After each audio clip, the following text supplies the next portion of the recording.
Welcome, geeks, gamers, ninjas, and robots. This is HorsePLAY Live. Today is Thursday, May 28, 2015. And this episode 76, titled MOBA is just a four-letter word. I said that wrong. Let me try again. MOBA is a four-letter word. But before we get into all the fun tonight, because it's going to be fun, I guarantee. We're joined by someone that everybody knows. He's a pioneer. One of the pioneers in this biz. Everybody's favorite filthy hardcore casual, the man himself, Yogi Zilla. What's up, big guy? That was kind of... It's kind of one of a... Yeah. I can't even do the full hype. I'm like, oh, so hot. I know, I am too. My air conditioning went out, and I'm just like going here, going, oh my god, dude, it's so hot. My dog's sitting there going, like, it looks like she's smiling because she has that big jaw, and so she's. It's just really, we're both just sweating our asses off in here. So, but we're doing good. It's so hot that you rarely ever see cats panting, and the cats are panting. Yeah. And when the cats pant, they don't have as much muscle control on their face. So when they pant, it looks really funny. I'm like, oh my gosh, what is that? Yeah, they don't move their face at all. They just stick their tongue out. Yeah, and their tongue like wobbles. It can be a little bit alarming if you're not ready for it. By the way, Kevin from the Worst Radio Show just popped in, and we appreciate that. Cause today's actually his 1 year anniversary with his, well, not 1 year. It's his anniversary. I think he's been with her 4 or 5 years. I could be wrong. Don't get him in trouble. Yeah. I'm just used to saying, and that's something he said. I'm just used to saying 1 year anniversary, even though it's kind of redundant. But no, it's his anniversary. He's far along into the relationship. He's already got a kid, or and all that stuff, and Anyway. Before I get him in trouble. Yeah, you just need to stop right now. Oh, that's it. I was right. He said 4 years. 4 years. Yep. What's up, BFT? Welcome. BFT, you're late. First of all, BFT is supposed to be in here 15 minutes prior to the show, and you were not here. What's wrong with you, sir? Just kidding.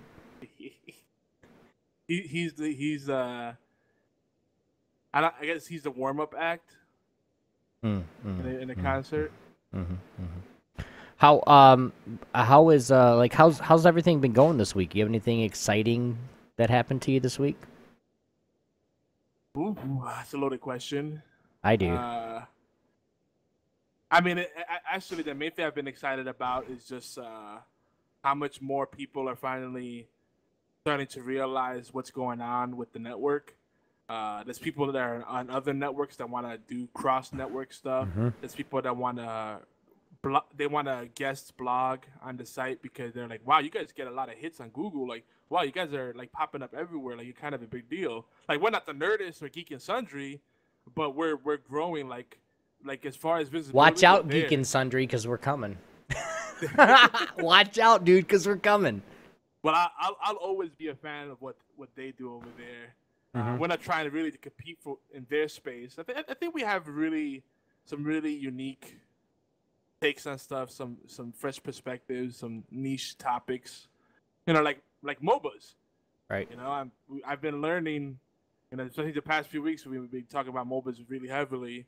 It's been a little mini series, but a lot of people see it literally as a four-letter word. And no one wants to touch MOBAs because of that. If you search on iTunes, Stitcher, whatever, Zune, TuneIn Radio, and you look up MOBA or League of Legends or Heroes of the Storm, not that much comes up. You would think a lot more would come up, but not that much comes up. People don't want to touch that. Well, there's set shows for like League of Legends. There's a show that happens with Monte Cristo, and it's like it's something that they do as the casters of like the pro League of Legends scene. But there's, like you said, there's not many. I mean, you can come across and listen to I lost everything I had in my brain. For podcasts, there isn't much. There's a lot of YouTube and Twitch stuff. Well, there's like a lot of live shows. Like they don't really tend to like podcasting. They like doing the live, like, and they have like the video shows. There's a thing, like, to me, I don't want to sound elitist, but if you have a live show and then you're not creating an audio feed for it, you're doing it wrong. It's such a good opportunity because. Well, what can you tell somebody that all they do is cast games and they love what they do and they go around the world? I mean, you really can't tell them anything because they already know what to do. They already know everything already. If they're doing gameplay, that's different. That's not very fun as an audio thing. It's more visual heavy. A lot of people can't. Yeah, well, but a lot of them do talk about the stats of the teams and. How is what's one of the big 80s or the big mids? How is Faker doing versus somebody in the United States or whatever? But anyway, get off that topic. See, Kevin gets it. Live shows and podcasting should always hold hands and be nice. Now, one of the things I'm actually about to rally Microsoft. I have a couple of contacts over there. And I'm gonna hopefully when I write this article, I get a bunch of people to leave comments on it, and it's my take on what IGN said should be the strategy for Microsoft to make Xbox One better. One of the things I would love to see is they're clearly trying to make it more of an entertainment system. I just saw an Xbox in Best Buy for $300 today. Ooh, that's a good deal. But sorry. We'd have lots of fun if you could go on there. I know. Continue with your thought. Yeah. Well, what I would love to see, because don't get me wrong, video is beautiful, and now you got Vines, which are great for people with ADD. Then they can't pay attention to something longer than 5 seconds. But podcasts are always going to have a special place because you can listen to podcasts while you're playing a game. Like instead of you listen to the game soundtrack, listen to a podcast. You're jogging, listen to a podcast. You're about to take a nap and you want to rest. You want to rest your eyes. Close your eyes. Listen to a podcast. You're on a throne. Listen to a podcast. You can't do. There's a lot of things you can't really do with Twitch and YouTube. I mean, I guess you could take a shit and watch Twitch, but you know what I'm saying. But hey, isn't that what you do? Well, that's besides the point. But Microsoft has a lot of Microsoft fan casts, and they have the official stuff like Major Nelson, and then partners they have like IGN, Giant Bomb that have endorsed or sponsored content, which is clearly stated when they have that stuff.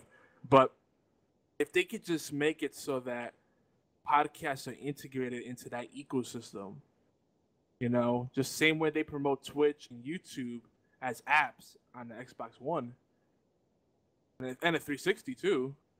If they do that with podcasts, podcasts will still be kind of a niche thing because it's much harder to do a podcast than all this other stuff. Because audio engineering is something that really baffles a lot of people. They could do video easier than audio. When it's purely audio, it's much trickier, and your audio quality has to be even better because that's all people have to go off of, right? And I watched some videos where the audio is so bad. It's like a video look up YouTube and look up how to get perfect sound on OBS.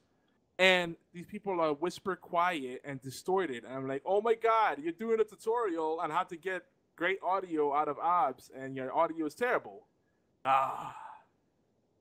But yeah, listen to podcasts while you're commuting. It's great. It's a lifestyle thing, and if the consoles can help usher in, that not even usher in the podcast, but get people into the habit of working into their life.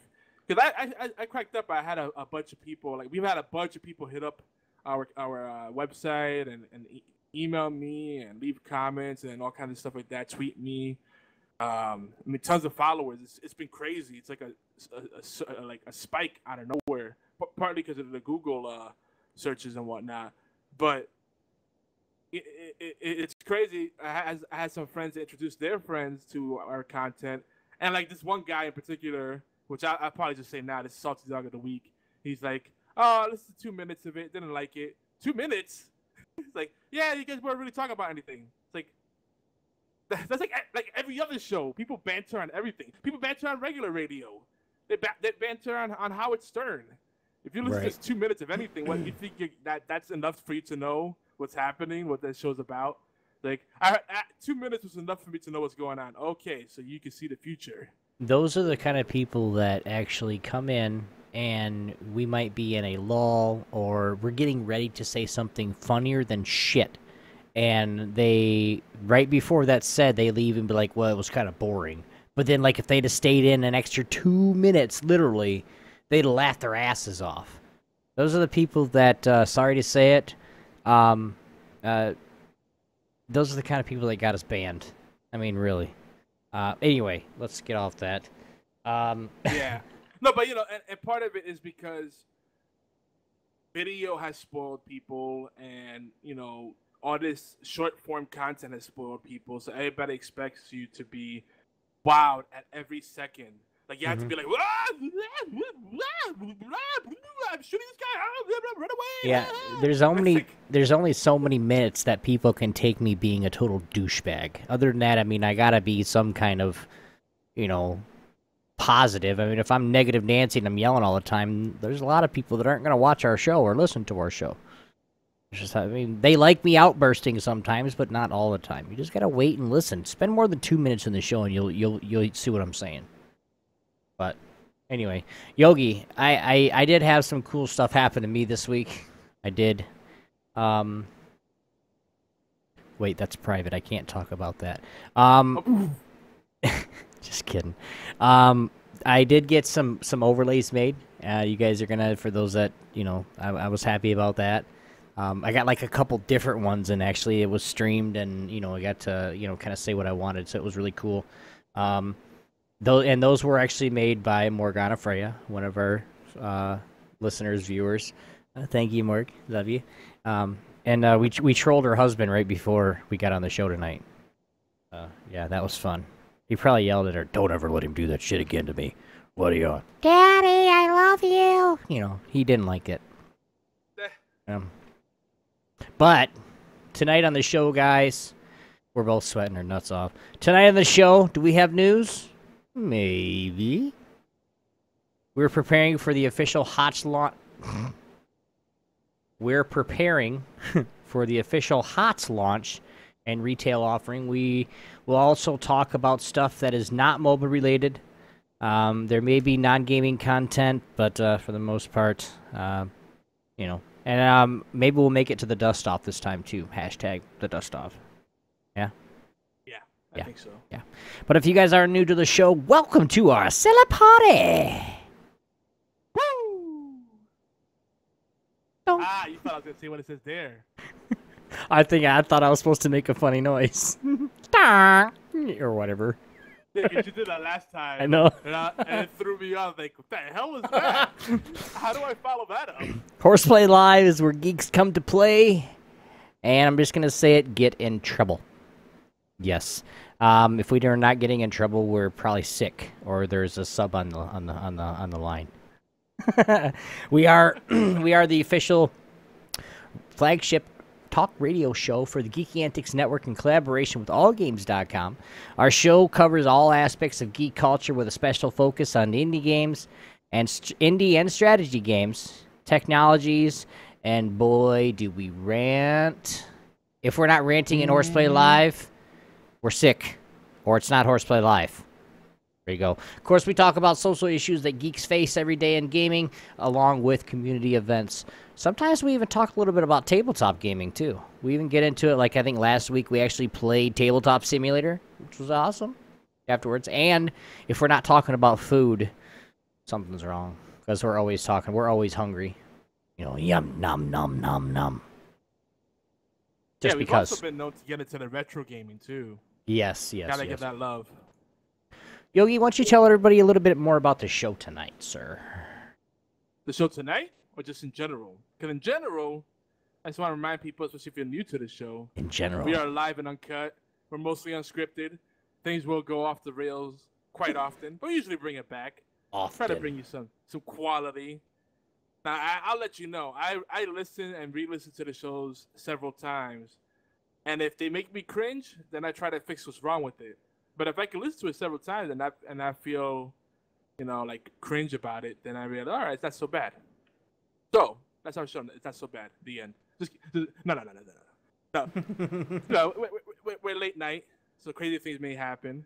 We may say something offensive, but not just for the sake of being offensive or controversial. We do say that, keep an open mind. We're having fun. We want you to have fun too. And remember that this is horseplay. So, the name says it all. Horseplay. Shenanigans are abound. No bestiality. No furries. If you're looking for that, you're in the wrong place. This is a different kind of horseplay. This is apparently someone ate all the dinner. No. Sorry, BFT's like, tonight on the show, we're sweating our balls off. OB 2015. Sorry. And yes, BFT, I made you hungry because you're always doing it to us. Hey, guys, I'm going to go to the burger place and get a bag full of burgers, okay? Hey, I'm back with my 12 burgers. Sack of burgers. Every time he says that, I picture White Castle. Like, White Castle is so great Exactly. when you're drunk. Like, a sack of burgers and fries, It's literally a sack. Like, greasy sack. Like, Mm-hmm. There's very few things that are as good as White Castle when you're drunk. Or, yeah. Horseplay Live is every Thursday at 11 p.m. Eastern Time, 8 p.m. Pacific on Twitch channels Geeky Antics and simulcasted on YogiZilla. Horseplay Live replay is also available earlier on Thursdays at 5 p.m. Eastern on allgames.com. Mm-hmm. Yeah. So you guys go check that out. About 5 p.m., go click on allgames.com. Click the chat and hang out with us. But I think it's time, Yog. It's time. It's time for the obligatory news with YogiZilla.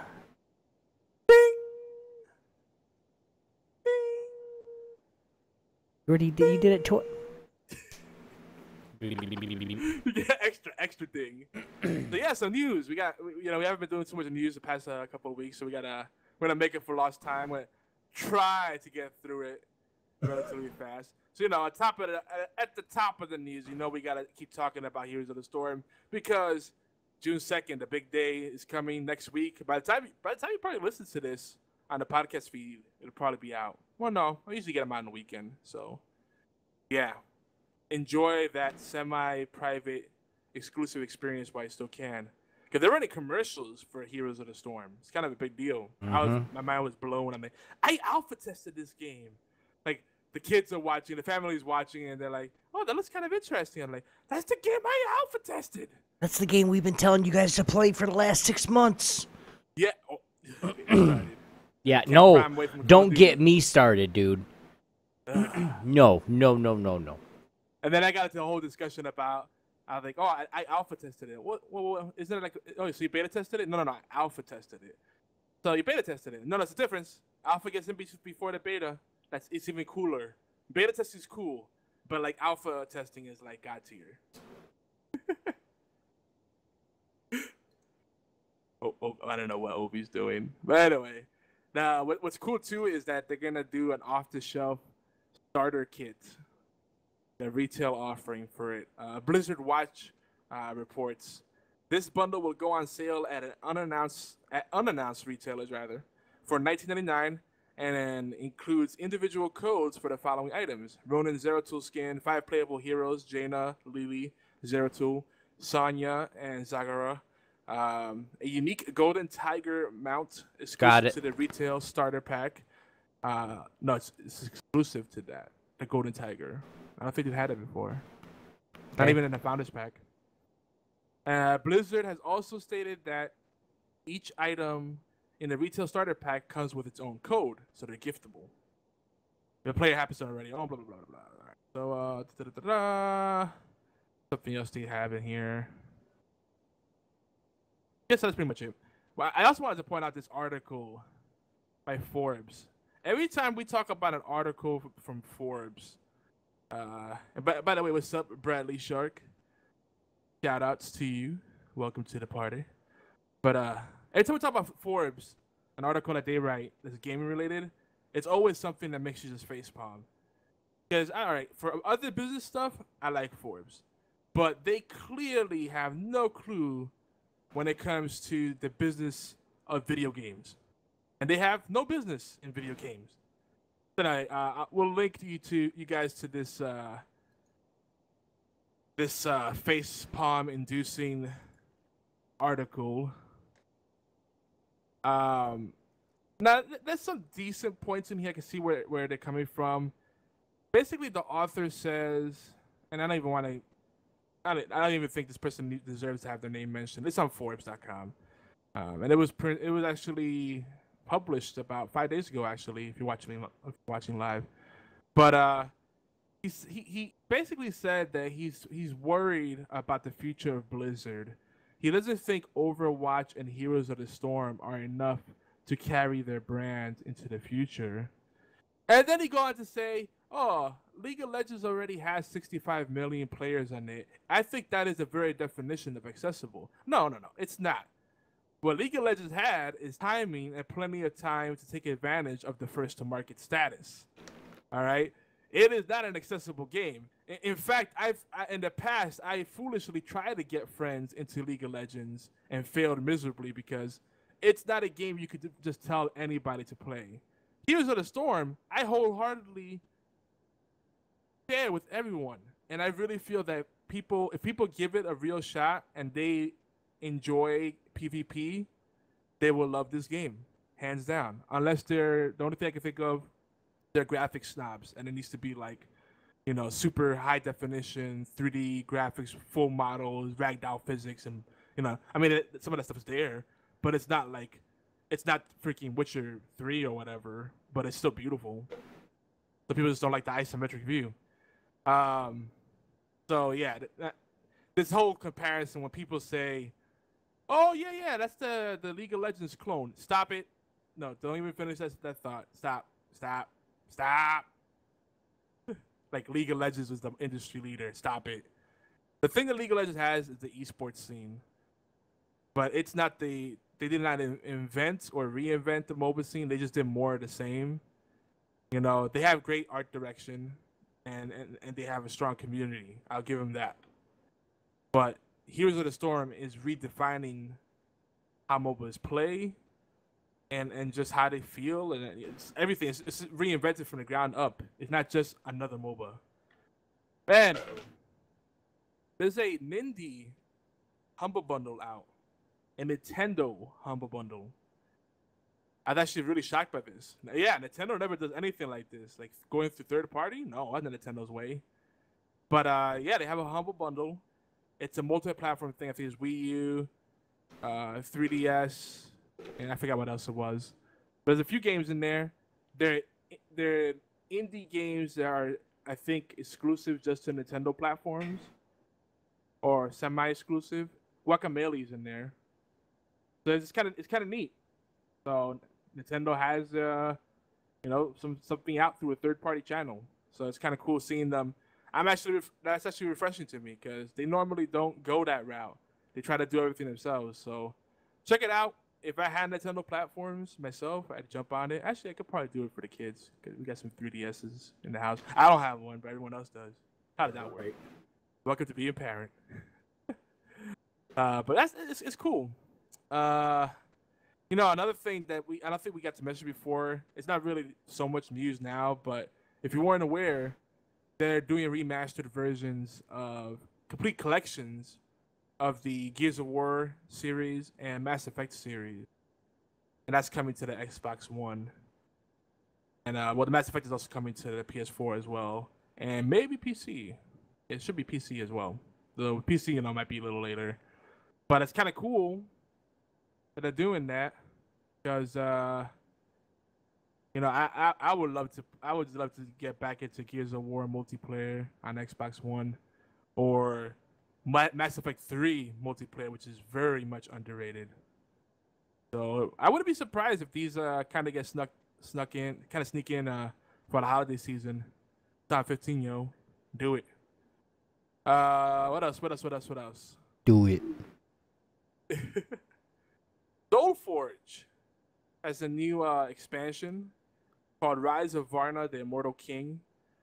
And they're doing a legendary draft where you have a high chance.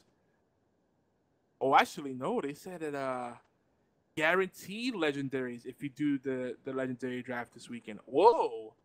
So if you go into draft, the way it works is you every now and then when you log into SoulForge, you earn event tickets, and you use the event tickets to buy into different tournaments and whatnot.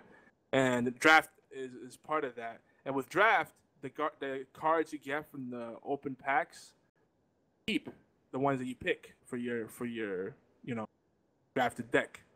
It's kind of cool. So they're guaranteeing that you're gonna get legendaries if you find in the tournaments this weekend. So that's actually really awesome. So you might get yourself a copy of, what is it called? Varna the Immortal King and Dragon Wake. Is that what it's called? I don't even know what these cards do, but they sound OP already. Weird. I've been playing with Soulforge lately. Hearthstone has taken the lead again, and Heroes of the Storm, of course. Wow. We're almost done. We're almost done. Turtle, you bad boy. No. Watching chat. Oh.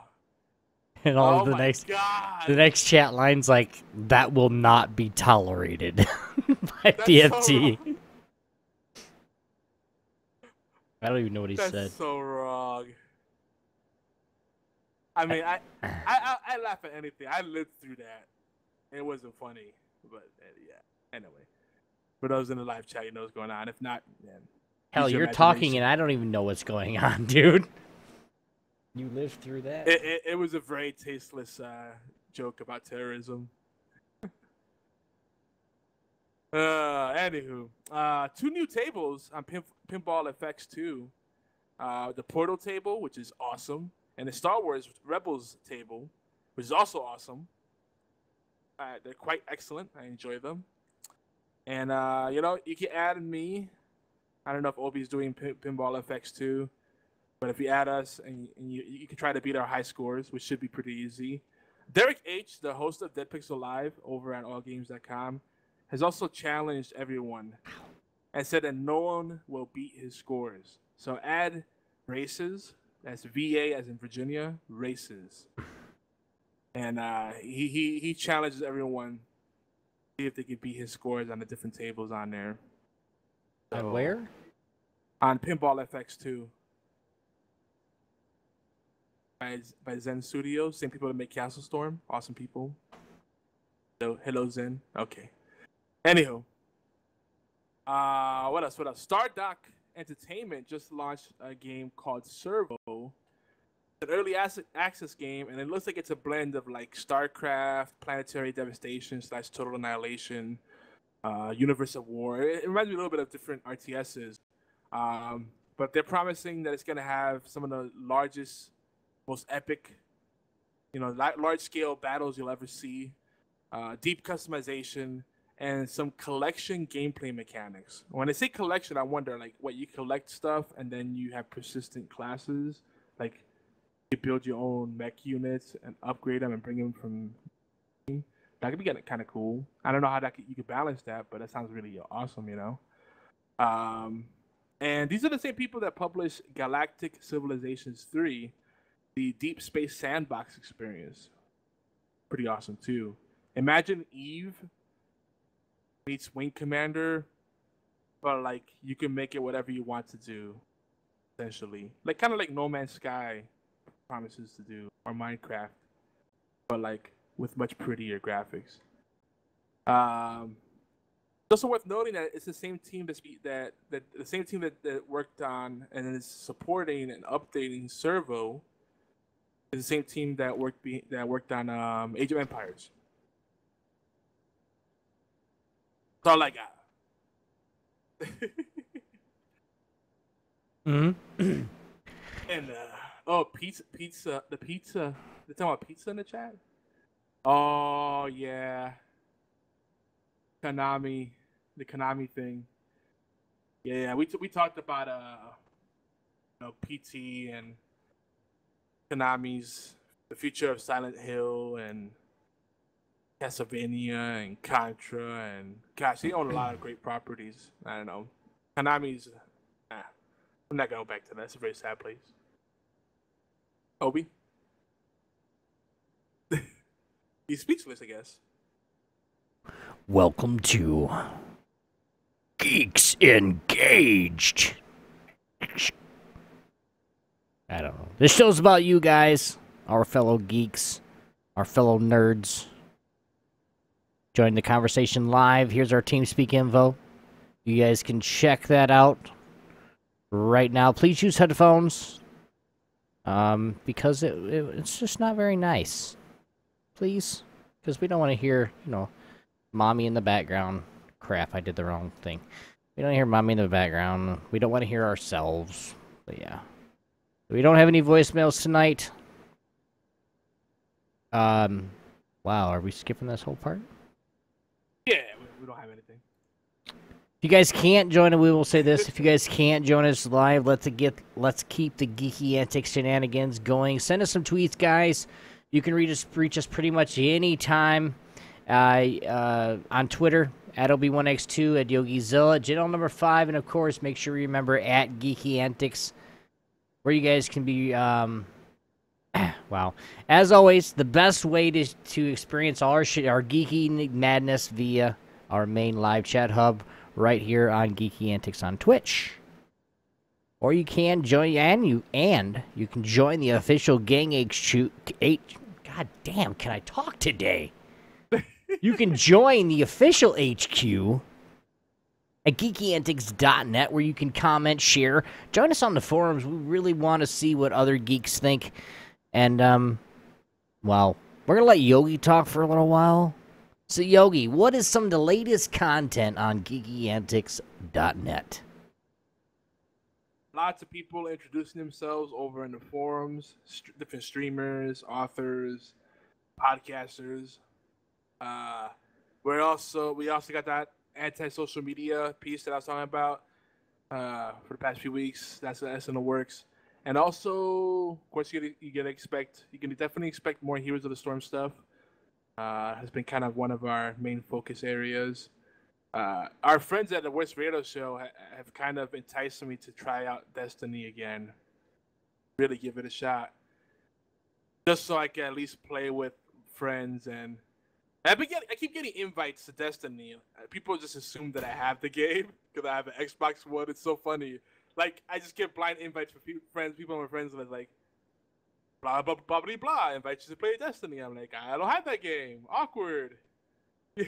No other game. No one's invited me to play Mortal Kombat X. Nobody's invited me to play Witcher 3, but that doesn't have multiplayer, so that might be awkward anyway. It's like, just freaking Destiny. I don't get it. It's your destiny. It's my destiny, apparently. If that game, I feel like if that game was at the $20 price point, I'd just jump on it. Bam, right there. And if you start playing Destiny, Yancey could get you some viewers. That dude is streaming all the time. Yeah. It's like I go to bed at like 3 o'clock in the morning, he's streaming. I wake up at noon, he's still streaming. I'm up at 9 p.m., he's still streaming. Yeah, God, dude, you sleep. It's a great game to stream because you set up different raid parties on the fly, so it's great for viewers. As a viewer game. And since it's so grindy, I mean, that's basically the nature of the game. It's a grind fest. Mm-hmm. You're going to keep doing the same thing over and over again, but you're just going to keep running different groups. Right. So, interesting stuff. So, I know that it's going to be something that I'm going to have to put time into it if I want to get enjoyment out of it. Mm-hmm. I just want to, I would like to be able to join our friends over at the West Radio Show. And then, they're actually going to write, more than likely, an article, like a primer for Destiny newbies. Well, I think when I take my trip to New York this summer, I may have to go over and say what's up. Say what's up to them, yeah. Say what's up. I might have to meet up with you over there too. You might have to come up. I'll go over. We'll just have a party. Have a big old fucking. I don't even like pizza, dude. I can't even say that. We'll have a big old freaking. You don't like pizza? I don't. I'll have like a New York dog or something. Like a Frank dog. Yeah. Yeah. I have had one of those, and those are just amazing. Problem is, I almost died last time I ate it. So. Well, you don't have to onions. Get it from the cart. Go to Grace Papaya. Onions. Oh. Yeah. But do Grace. Grace Papaya is great too. They do the ones that are on the grills, the little rollers. But no, that dirty dog is. Oh, you guys go to New York, get a dirty dog. Awesome. Yeah. The carts are not what they used to be because you used to be able to get like. They're huge. Well, yeah, you get a nice good, beef, frankfurter. The skinny hot dog, not the thick one. The skinny one is the true beef frank. Mm-hmm. And then you get that a knish, or a nice salty pretzel. All right, stop, man. Good times. Guys, if you do want to send us a voicemail at any time, you guys can. You guys can voicemail us at 206-415-4987. That number again is 1-206-415-4987. Be advised that it's in the U.S. It's a U.S. based, so if you're overseas, you want to go ahead, but be prepared. There's some charges to go along with that. So, you guys can't call us. It's not a big deal. You guys can send us an email at mail@geekingantics.net. You can put one of our names in front. Yogizilla at geekingantics.net. It'll be 1x2 at geekingantics.net, and you guys can mail us directly. So, and we'll respond to those questions and comments on the prospective shows that we're on. So, corned beef and cabbage. I don't want you to talk. I'm mad. She made a whole pot of it. Her family ate it all. That's good stuff. That's a true Irish treat. That's another thing. I'm kind of glad I left New York City when I did, because it's not the same as it used to be. I left New York City at its peak, and now I hear all the stuff has changed. It's all like these ritzy places, and all the nice dive bars and good places to eat are going away. It's just become this pretentious cesspool of BS. Paying way too much to park. Parking one day in New York City is anywhere from $70 to $150. That's crazy. Parking. What? Parking. What? How? If you park a whole day, yeah, it's crazy. Why? Depending where you park. Yeah, you don't want to own a car or park your car in the heart of New York City. It's stupid. They take advantage. People are so desperate to like live the dream and want to drive. I mean, shit. One thing. I mean, yeah. Some subways and stuff are bad, but I mean, you think about it. That's why they have a subway system, so you don't have. Okay. Anyway. Yeah, you just take your car to New Jersey, then ride the PATH train in for like $2 or whatever it is now. It used to. I remember when it used to be like 50 So cents.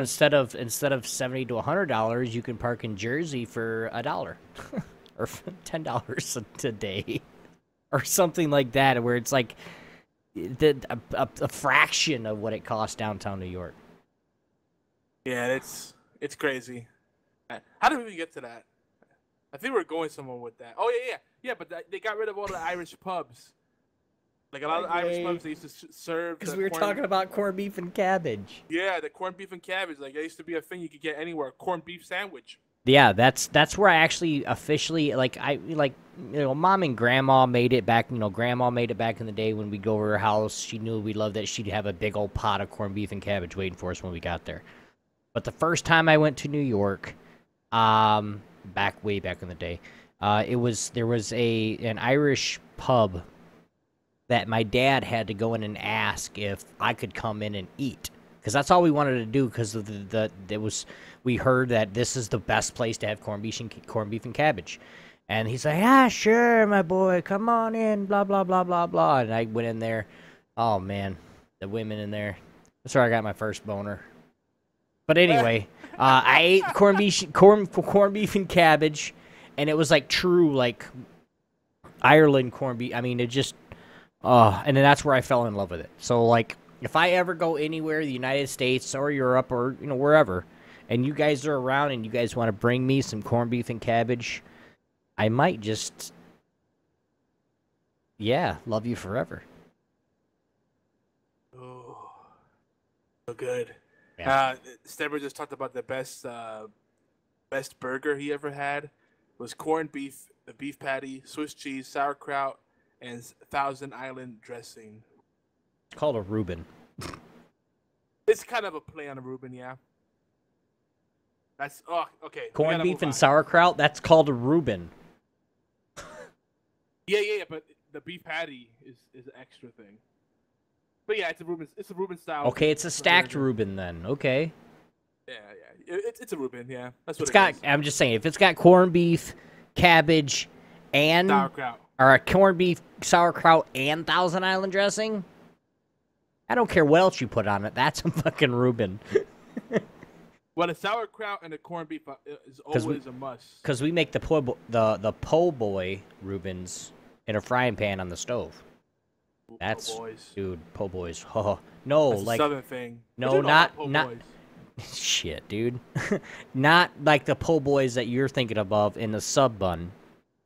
I'm talking about a poor ass mother trying to make a Reuben. You get the jar, you get the package of corned beef, you get a jar of sauerkraut, you put it in a pan, you butter, you start doing everything, and by the time the bread's done to flip it over, you just stack everything on and everything warms up, the cheese melts, and it's just, oh, yeah.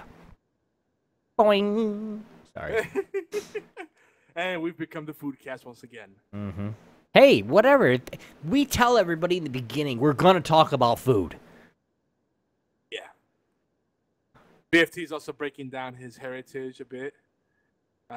He's 25% Italian, 50% French-Canadian, 50% other mid-European, 100% Dynamite. French-Canadian, yeah, that's one of those things where it's like that's more of a nationality origin than it is an ethnicity. Well, I'm about 25. You could be in French Canada and be like Puerto Rican or Dominican or Chinese. If you're in French Canada and you're Puerto Rican, you're in the wrong part of the world, sir. You're gonna freeze your nuts off. Just saying. I like the code. I think I've had enough. I'm 25% Irish. I got a little Scot, 25%, we'll say 25% Scot. Okay, and 100% asshole. That's what I am. Oh, I'm sorry. Correction. American Dynamite. He did put the flag there. 100% American. America! Yeah, well, no, I'm 100% dickhead, so it's all good. BFT's, we're all mutts. We are. BFT's last name is as Italian as it gets, though. So I think there's more Italian than anything else. Wasn't it Alfonso or something? I'm just kidding. I'm just kidding. What the hell? I'm not going to say his last name on stream. Come on. Yeah. I don't want to put his stuff out there. Alfonso. That's kind of what it sounds like if you just like glance at it. It's one of those names that has like Hey, BFT, what's up? He's like, what? Morg wanted to shoot what? On the Why did he get banned? Why did he get timed out? Night butts being a butt. Dude, Pizza Boy Irish, is not. Scottish in here, French, English. Aye. Irish, more Irish. Oh, BFT did it by accident. That trigger finger. Yeah, he was like, banned. He's like, banned finger initiated. Oh, shit, too fast. He's raging at me? What did I do? Can I say you're Italian? Yeah, you're a good old boy. Pizza Boy's like, what the fuck, dude? What do you do that for? Like, you're like one gonna make me rage. One day we're gonna hang out with BFT, and I bet you he's gonna be like the guy that's like kind of like quiet, but then like he'll get into mischief. Be like, hey, it's okay, don't worry about it. Don't worry about it. He says, like BFT, what are you doing? Don't worry about it. he's like kind of like what was that movie? Knock Around Guys. Oh, with the Italian guys. so really? That's really Italian name right there. I'm sorry, dude. I didn't want to say your full. I know your name. I just didn't want. Anyway, moving on. Time for one of our segments, our planned topics. That be a little more structured now. Albie, you ready to do it, or are we just gonna jump in? Yep. Okay. I am. Okay. Wait. Quickie. Oh. Oh my god. Tech gadgets and trending we wish last longer. Kind of like some sex. That didn't come out right. Who is on HOTS now, guys? Has anything changed? Yes. Oh, I didn't change that. I had to. Yogi is just setting me up for failure, everybody. That's my fault. I changed the title and I changed the bullet point, but I didn't change that part. Yeah. So yeah, I just figured we have a little tech corner, where we could go in a little retro style, because we do the Retro Friday thing, so it works. And we have friends in the Retro Junkies network, so we appreciate what they're doing. We have friends do Gaming History 101. We like the retro stuff. Stedberg is like, I'm at work. That was bad.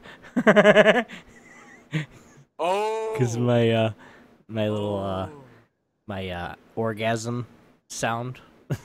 Yeah, because he usually comes in after. If your boss came across your desk, what was that? You got somebody underneath the desk again? Regular radio has worse stuff. Listen to your car radio. That's still a thing. Yeah, I mean, shit. But anyway, we're gonna highlight walking around the corner. We're gonna highlight some tech, some stuff's old school, some stuff not so much. But I mean, Obi, did you get a chance to look at this list at all? I kind of glanced over it, but not really.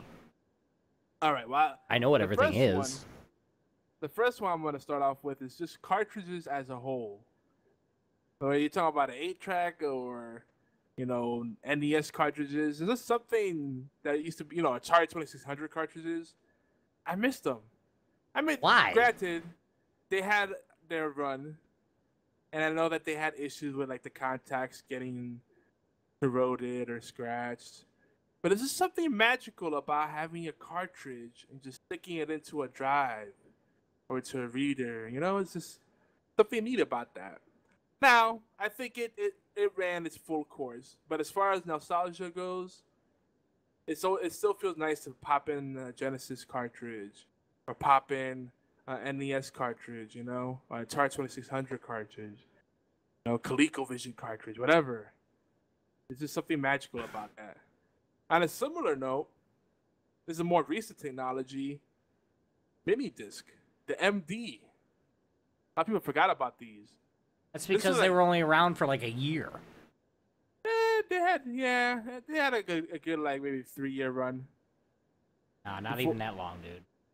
Because by the time that they were fully coming out, they were coming out with the HD DVD. Mini disc was competing. Actually, mini disc didn't have any format to compete with it, other than burnable discs. But nobody wanted to use it because it was just an extra. I don't know. Because every mini disc you couldn't take it out of the case. You had to keep it in the case, and then it was you had to have a. That's part of the beauty of it. Right, but then you had to have a. Right, but then you actually had to have another reader. Then you had to have this. You had to have another. Anyway. Yeah, the same thing with DVD players. Yeah. The reason it didn't work, that Sony has had a long history of getting involved with different format wars and failing. They fell short with Betamax. Some people argue that was a better format, but I'm sorry, VHS was just cheaper. And basically whatever format the porn industry goes behind is the one that's gonna win, and that's what the porn industry chose. Laserdisc. It was an awesome idea. It's like, hey, let's make vinyl records that are shiny, Oh, cool. That's pretty much what that was. But it was just too much of a niche thing, too much of a luxury thing. They didn't have enough customers to sustain it. Mini disc, what killed them was they didn't get the third-party support. They promised that there was going to be lots of record companies and publishers putting out content on mini disc, and then there was nothing on store shelves. But as a recording medium, man, I love my mini disc. Recording off of a tape player or a CD player, a computer, whatever I put my mini disc player into, it recorded on the fly. You could do high speed dubbing. The quality in it was amazing. It was like being right there, like in front of an orchestra, and you could even remix the mini disc on the fly on the player / recorder itself, like a portable thing. It was way ahead of its time. Now you could do that with MP3, pure digital format, but it was just this nice hybrid of like analog and digital technology.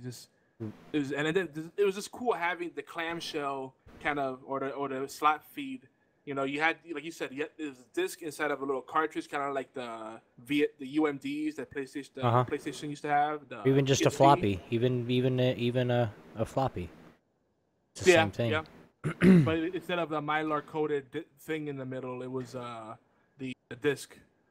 BFT did have a good point though. The only reason that the mini disc didn't catch on it, that he thinks, is it came on so fast, but then it really it looked really cool, but it scared people. Like, it was like, oh my god, I went from a tape to this now. What's going on? And then shortly after that, you know, the CD, you know, was a couple years maybe, the CDs started coming out, writables, rewritables. And then, you know, I think that caught on faster than the mini discs, because people didn't want to pay that extra money for the mini disc, and they had to get, like I said, get the other. I don't know why it didn't catch on more than it did, but I did have a mini disc, and mine worked great. But it's just, it's obsolete now. Well, maybe, depends on what you're doing. I mean, if you still have one, it's still serviceable. It's just cool. I mean, you can have a whole collection of great things in a smaller thing that's gonna last better because they're not gonna get scratched. Mm-hmm. If you can still find blank media, oh my god, I gotta dig up mine because that thing was just so much fun. I played the crap out of that. Yeah, I mean, it was accessible, it was practical, and just amazing. The sound quality, dude. All right, don't get me started. Another thing that I think is crazy, this boggles my mind. You know, back in like the late 90s, I would say, they coined the term called ESP, electronic skip protection. And it was when the CD player had memory built into it for X amount of seconds or minutes. Low end, you'd have like a 10 to 15 second buffer. High end, it'd be like 2 minutes or more. 2.5. Yeah. Mm-hmm. And it boggles my mind that this isn't standard on cars even today.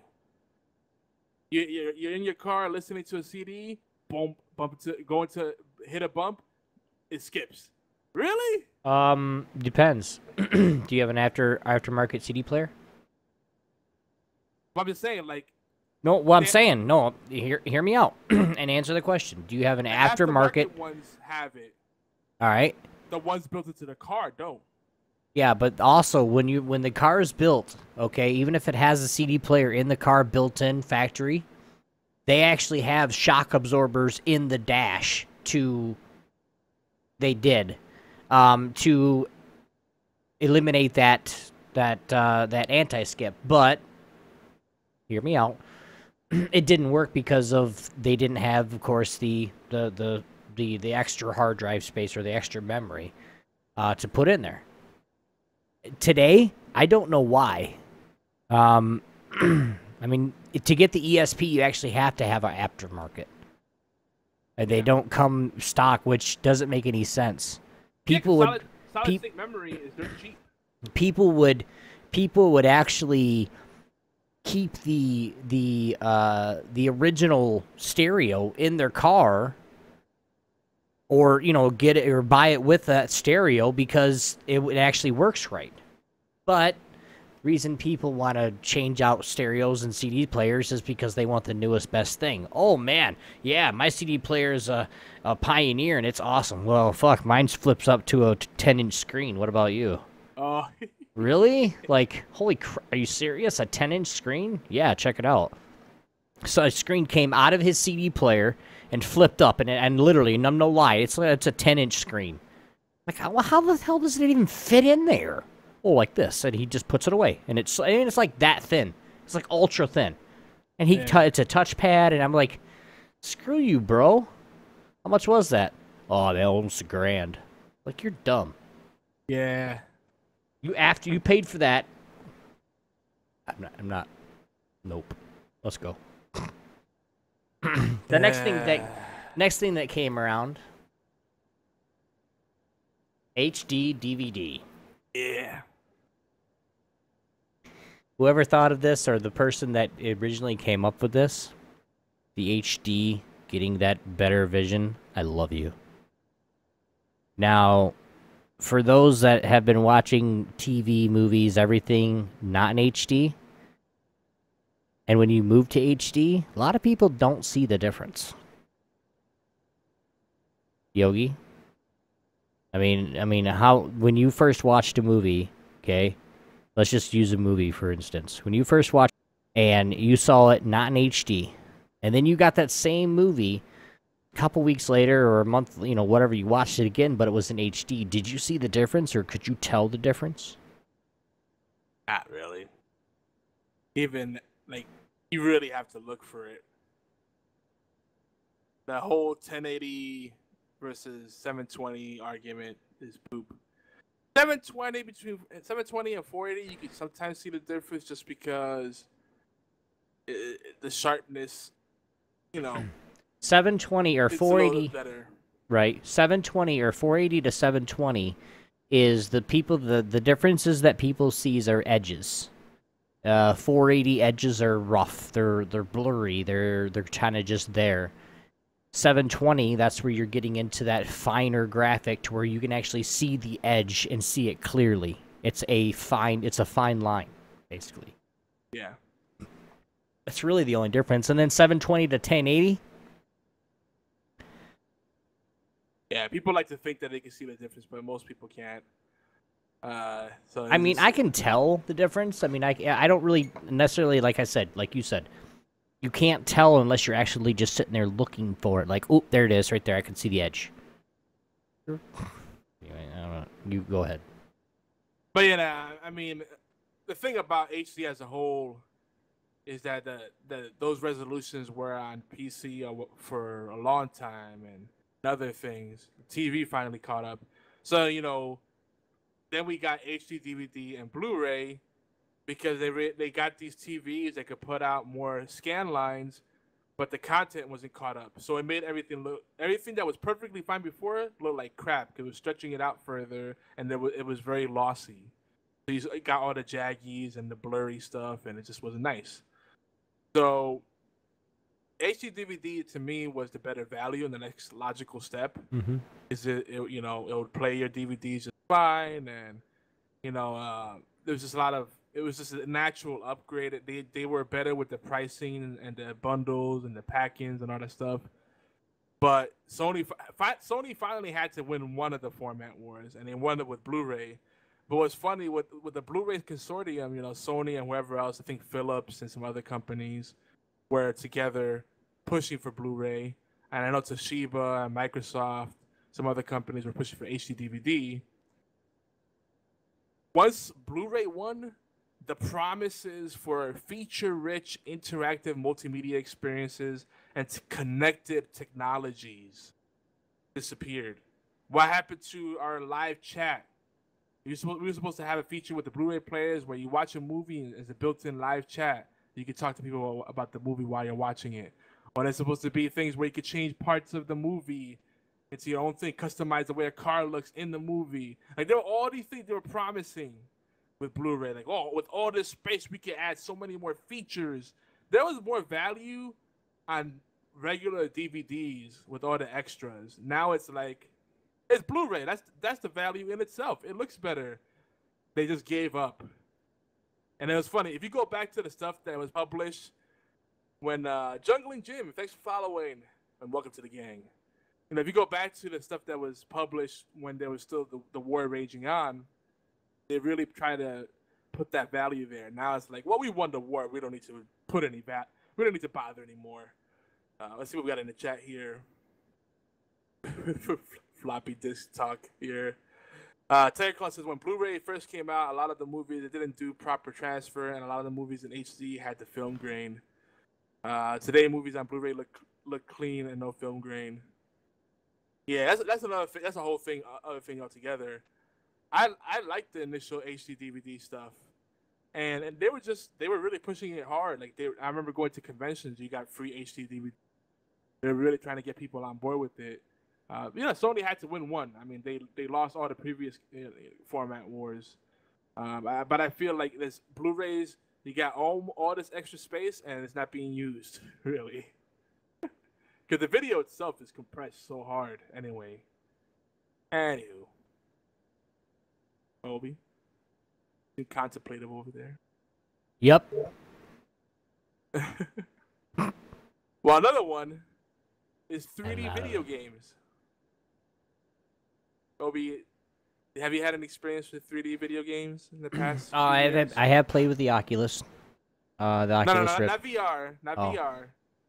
3D. 3D video games. 3D.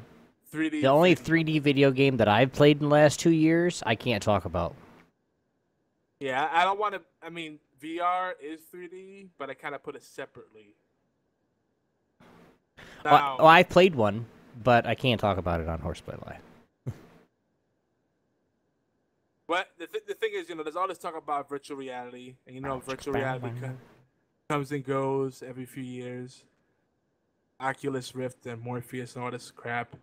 It's just another thing. Augmented reality, I think, had more potential than VR, but I'm not gonna get into that. But 3D games started coming out, and it was really cool seeing them. I mean, 3DS still has 3D games. Obviously, that's what they do. But like we were seeing them on the PlayStation and on the Xbox, but now it's like they just disappeared. I remember also Sharp Sharp actually does a lot of inventions, a lot of pioneering technology. Even though they're not the most powerful brand in terms of sales of their units, the tech they sell and like resell, and other companies that kind of repurpose for their own brands, keeps them going strong. But they had worked on the tech, the same kind of tech that 3DS used. I think they are using the Sharp technology to have retro. Oh, we got one of those too, Obi. Those things are cool. My phone. I'm derailing again. Yeah, we're gonna derail here. That's funny. Yeah. My phone has no speaker in it, so to talk on my cell phone, I actually have to have this. So I'm driving down the road in my truck, and I've got this to my ear. Cop pulled me over. What is that? You don't want to. Go ahead. Metrophone. OP, bro.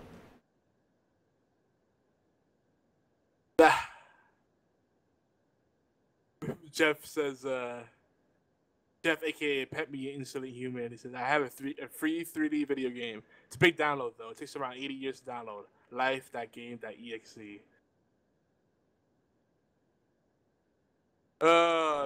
Yeah, Fatal might have a point that they realize how bad that 3D games were for your eyes. Usually, I remember when they started really pushing the 3D sets, TVs, and they started making the 3D movies, and then that kind of fell off. And I don't see that anymore. And they actually marked the packaging like, do not watch more than 2 hours or 3 hours of 3D content at a time. People were actually getting like vertigo and all kinds of crazy stuff, like motion sickness and crap.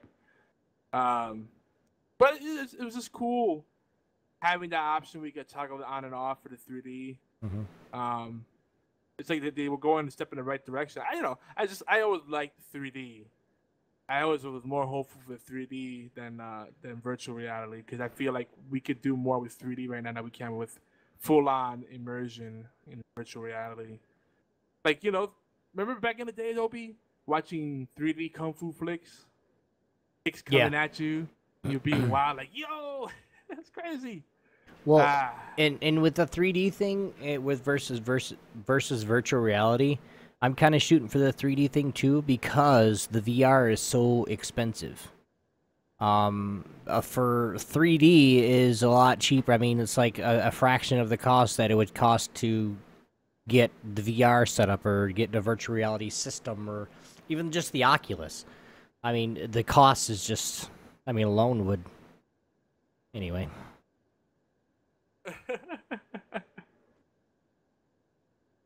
So yeah, it looks like 3D, much like virtual reality, is just another passing fad that will come and go, come and go, and come and go. But maybe one day we'll get smell-o-vision. That could be dangerous, though. Yes, porn on the window HoloLens. That's gonna definitely be a thing. That's the and see porn. That's where formats and technology win when the porn industry fully adopts them. So if people start really making, VR porn games and all that stuff, it's gonna take off. But if they don't, that's where the money's at. Hurry up, let's make them. Hurry, Yogi. Go. Start. I know, we program. Gotta jump on that, right? Go. No. We've actually had good comments on Geeky Antics. We don't want to start the negative ones. Yeah, we don't. I was gonna mention interactive games on DVDs and Blu-rays, but we kind of covered that already. And the Power Glove, all this wearable tech. The Power Glove is awesome, dude. Yeah, we don't have any. I love the Power Glove. I wish they would come out with something like the Power Glove again. Yeah, that was I think awesome. there's a space for it. I mean, people are freaking jerking off to the Apple Watch and the freaking phone you wear on your wrist. Big whoop. Now, if it was a Dick Tracy watch, then I get excited about it.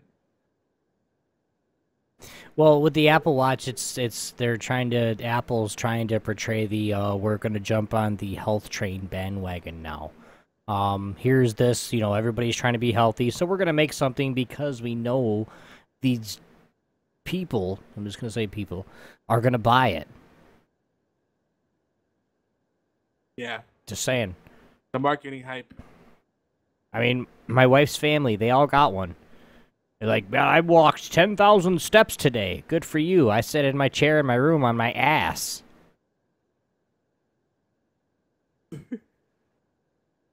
The chat's cracking me up right now. Oh, if you guys do have any thoughts, though, that you'd like to add on this little topic here, please leave us a voicemail. You guys can leave us a voicemail, 206-415-4987, and we'll respond live to the next show we have, next time we talk about this topic. I think we're doing pretty good on time today. Moving on, shout-outs and love. Of course, this is the segment where we love to shout out, and we find a few interesting facts about our show. Yogi Zilla, what was the ranking last week on the AllGames.com Power Rankings charts, sir? We're back up to number 11. All right, moving back up, guys. Yeah, we started at the bottom. Now we're here. It's been really competitive over at allgames.com. So what we do want to say is we really appreciate it for all the love and the support that you guys are showing us. More importantly, we want to continue to have record-breaking weeks. Okay, yes. We want to do that. HorsePLAY episode 73 got tons of downloads, guys, and playing across all platform. Thank you. We can't say much more than that, but thank you, guys. We really appreciate it, and we really love that people are getting excited about, of course, HorsePLAY Live and geekantics.net. So don't forget to help us out by going to play that stream over at allgames.com about 5 p.m. Eastern Time, 2 p.m. Pacific, 10 p.m. GMT. Yeah, guys, we can do this. We can get up to the top 5. All we need is a little bit of your help. Player stream on your smartphones, tablets, computers, anything. If your toaster's got you can even play that.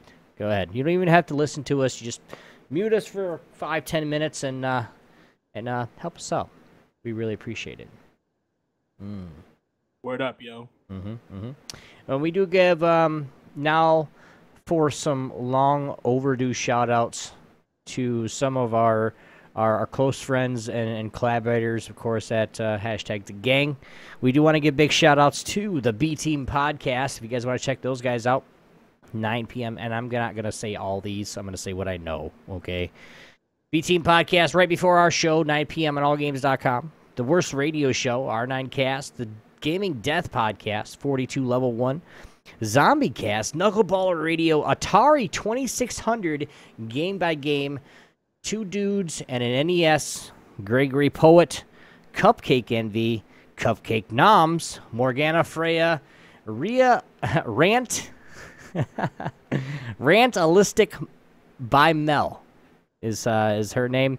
Mel Dunn 3, Gods of Mayhem, A Worthy Opponent, Hotscast, Stormcast, and of course Renee Bones. We appreciate you guys more than you know. We really, really do appreciate you guys.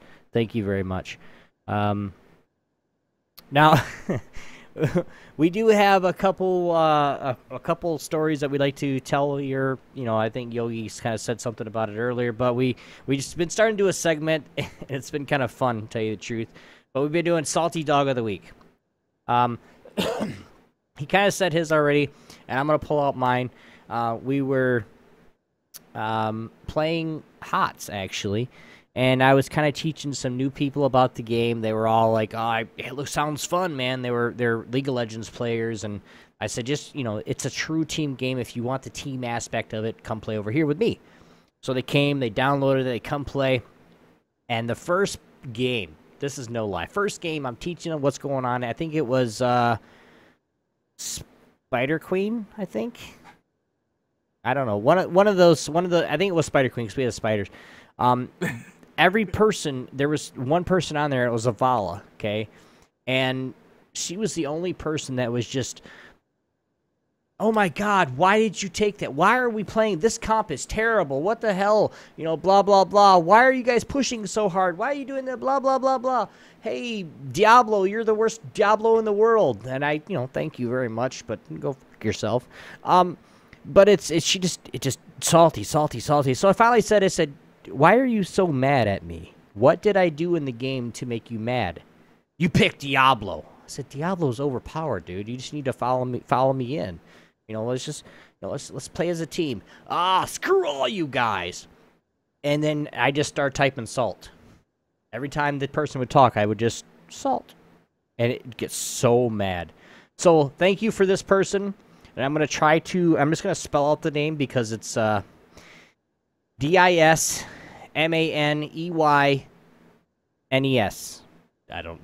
It's weird. But what? You have the Salty Dog of the Week. It's on HOTS. It's DISMANEYNES.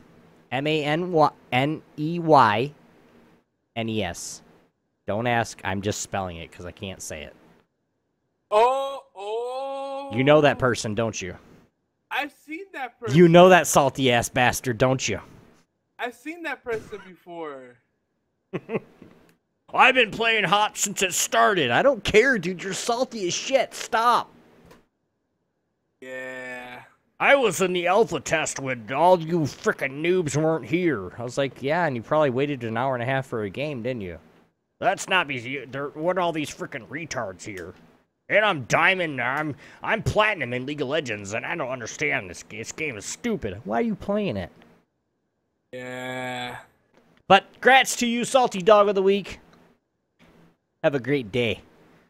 Now, Yogi Zilla with a message from our sponsors. Yeah, real quick so we keep things moving along.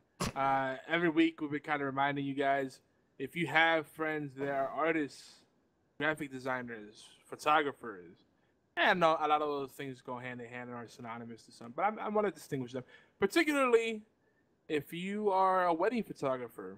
A lot of people are getting married in the spring and summer. Spring, that's not even a season over here. Let's be honest. Lord. Georgia, it goes cold. It goes winter, hotter than shit. Yep, that's your season. Pretty much. And then winter again. Hotter than shit. You don't have 4 seasons. You have 2. Yeah. I lived in Georgia for a while. Away cross. Yeah. This one has been crazy. Yeah, but anyway, you know, if you know those people, everybody knows someone. Send them our way. They could tweet at Shiny Prince FL because they're based out of Florida, or even tweet us at Kiki Antics. We'll give them some details, or just send them over to ShinyPrince.com. We'll do both.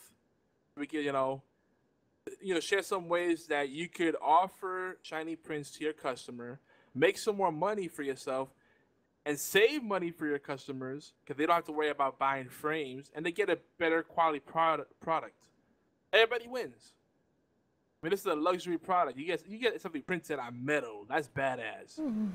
Not no freaking paper, canvas. That's for the noobs. Get it done on metal. That's for real people right there. Real people do real things, yo. Know what I mean?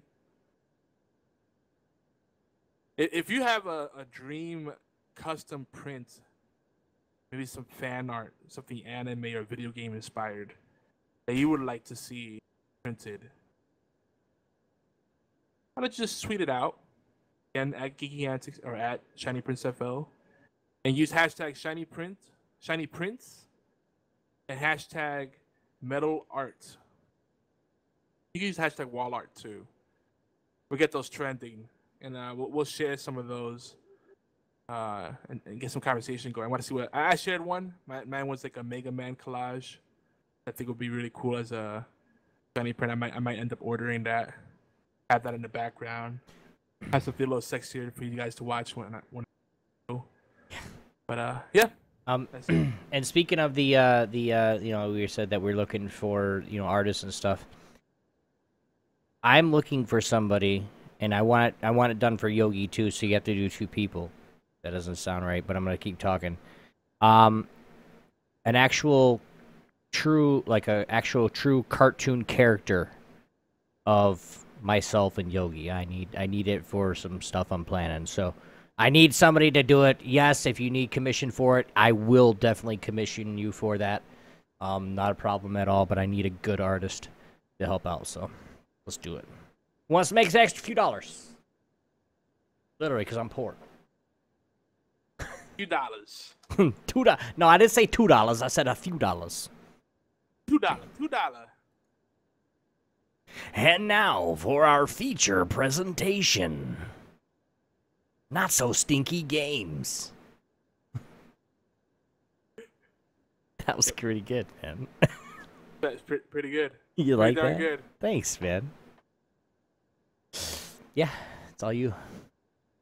So, consider this an expanded The Dust Off, hashtag The Dust Off. Yay. If you're not familiar with Dust Off, that's where we dust off games we haven't played in a while, or we just share our current gaming playlist, our rotation, or things that we'd like to come back to. The overall kind of gaming talk segment. But today what we want to do is kind of just talk about games that maybe promised too much and ended up disappointing, or the ones that fell under the radar for whatever reason because they just maybe at the wrong time, like too many games coming out at once. So some of these games, because of bad timing or over-promising things, they were kind of dismissed or just deemed stinkers. But these games that are not so stinky, they're not so stinky, guys. There are quite a few that are worth going back to now. I have a few picks. I'm sure Obi has some. Obi, do you have one you want to share? Start off, or should I go through my list first? Okay. So one that we already mentioned at the top of the show. If you love Borderlands or MMORPGs, or you just love grinding, if you don't mind repetition, Destiny, that might be the game for you. There's lots of stuff to do. A lot of it's very similar, but it's got satisfying gunplay and the social aspect. That's a game that I've told consistently by people you don't want to play alone, which makes sense because most people I know that are really into it they stream and they play with their viewers. So that's interesting. Oh, Fatal has a good one. Homefront, great game that just chose a bad release time. That is very true. I loved that game. The campaign was fantastic, and the online actually was really cool. It was like Battlefield, but some different kind of things in there. A lot of vehicle combat. Sadly, THQ, man, THQ was already struggling by the time they published that game. And yeah, it's a shame what happened there. We may never see the sequel. It didn't help that they had hired a pretty high-profile writer, and he quit like halfway through the project. So like the rest of the story was really rushed and not as polished. A lot of awkward things there. But that game, I would say, is still worth going back to. So yeah, I definitely would agree. Homefront. Oh yeah, Red Faction too. Those are games that kind of are little hidden gems. One of my picks is Sunset Overdrive. This is a game that was really hyped up during E3 a couple years ago. Then it dropped. Gosh, when did it release? It's not that old. I think it's less than a year. But people talked about it a little bit on different podcasts and websites, and then everybody forgot about it again. Similar thing that happened to Titanfall, which actually Titanfall isn't a bad game. But that tutorial to start off is really rough.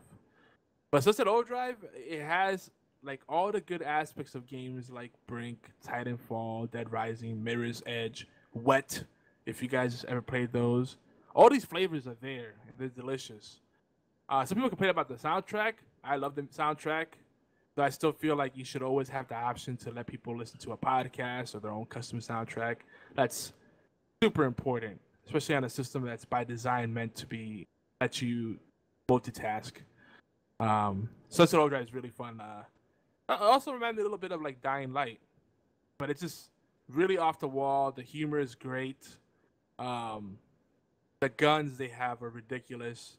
As far as like the creativity of the weapons they have in that game, it reminds me more of like Quake or maybe Fortress. It's just really zany kind of ideas with the parkour is amazing. It's very well refined.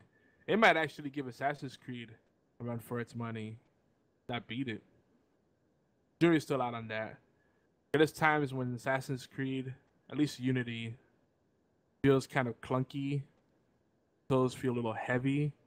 Another time it's really smooth. So it really depends. But I feel like I picked up Sunset Overdrive and I picked up the habits fixed to it really quickly. And the more you play that game, the more it opens up and the more you're pulling off these combos. It's very highly stylized too. So if you like games that are highly stylized, like with combos and everything, like Devil May Cry, Sunset Overdrive, boom, definitely has it. Yeah, BFT says Mirror's Edge still wins for parkour in a video game. I don't know. Sunset Overdrive it's got some really good stuff there. It's a close call. You got the wall running, you got grinding. There's a lot of good stuff there. I mentioned earlier Pinball FX 2. The Pinball FX series has been around for a while. It was on the 360. It's on Xbox One now. Well, it's been out for a while too. But it's just a great game. Probably the definitive pinball simulator on consoles. And it was nice about it. If you bought the Pinball FX tables, Pinball FX 2 tables on 360, Xbox 360, you can import them over for free to the Xbox One. And they're constantly coming out with new tables for it. I mentioned earlier, they had the Star Wars Rebels table, which is great, and the Portal table. There's a lot of quality here. A lot of quality in this game. Also by the same company, by Zen Studios,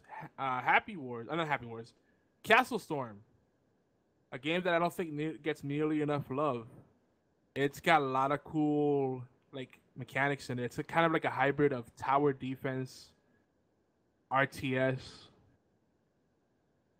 Worms type kind of game. You know, like it has like that Worms like thing where you have to aim shots and kind of figure out where they're gonna arch, or Angry Birds. It's got a little bit of Angry Birds going on in there, I really recommend if you don't like multitasking, like switching between a lot of different things, do the co-op split screen, and you can have one person control your hero while the other person controls spinning creeps or soldiers, whatever you want to call them, and controlling the ballista, the actual turrets. That's a really fun game. Really fun game. Castle Storm. The studios, they usually put out quality stuff. And last but not least, I mentioned it by accident, but and we mentioned it many times before. Happy Wars. It's a game that seems really silly. It seems very childish, but there's actually a lot of depth there, and it's a fun game. It's like I don't know. It might be a guilty pleasure for some. The learning curve is a little rough though, because this is a game where it is kind of pay to win, and gear makes a huge difference. It still comes down to skill, but it's much harder for you to outplay someone when you're under geared.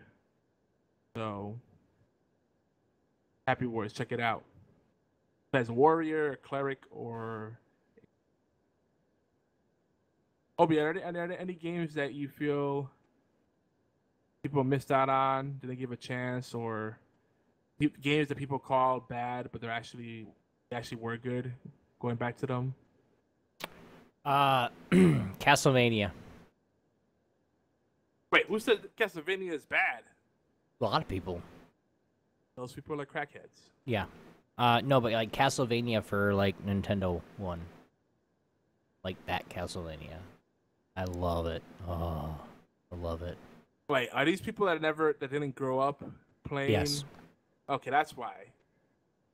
Yes. Yeah, if you and these are the same people that yell at their kids for playing video games, even though they know me. No, because there's also people that they think old school is like Sonic the Hedgehog. You What? bring up Pong. I got a fucking Pong system. That's old school. Yeah, you bring Which I got offered anything... $1,000 for it the other day. Yeah, those people, you bring up anything 8-bit or earlier, and they're like, "What? Did you hear me? Yeah, that's crazy." I was like, "You want $1,000 for my Pong system? I think I'm gonna keep it, because in a little while you're gonna offer me more."